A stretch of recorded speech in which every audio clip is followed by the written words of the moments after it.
Hello বন্ধুরা, good morning সবাইকে। তো সবাইকে মহা অষ্টমীর শুভেচ্ছা জানাই। তো আজ অষ্টমী দেখতে দেখতে পুজো শেষ হতে চললো। সকাল সকাল ব্রাশ করতে করতে চলে এলাম ছাদে। আর ওই হচ্ছে আমাদের দুর্গাপুজোর মণ্ডপ, আর এইদিকে এই হচ্ছে আমার ঘর এখনো ঢালা দিতে চালু আছে, এখনো কমপ্লিট হয়নি। তো চলো মণ্ডপের দিকে যাওয়া যাক। আমাদের বাড়ি থেকে বেরিয়ে মণ্ডপ, আর এই হচ্ছে আমাদের মণ্ডপ। সকালবেলা ঢাক বাজিয়ে মায়ের ঘুম ভাঙানো হয়ে গেছে। আমারও আজ সকাল সকাল ঘুম ভেঙে গেছে। আজ আবার অষ্টমীর খাওয়া দাওয়ার ব্যাপার আছে। আর দেখো ওটা হচ্ছে আমার ভাই, আর ও সকাল সকাল উঠে ব্লাউজ সেলাই করছে। না, এখনো বিয়ে করেনি, ওটা ওর মায়ের। এরকম ছেলে পাওয়া যায়?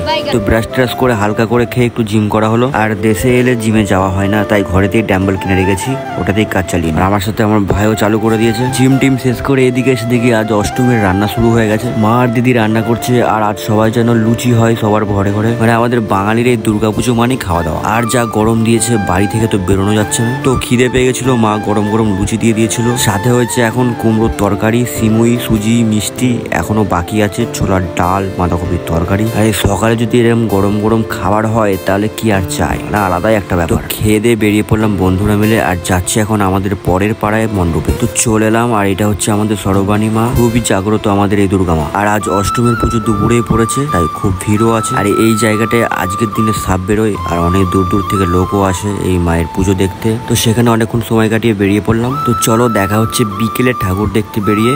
এখনকার মতো সবাইকে টাটা।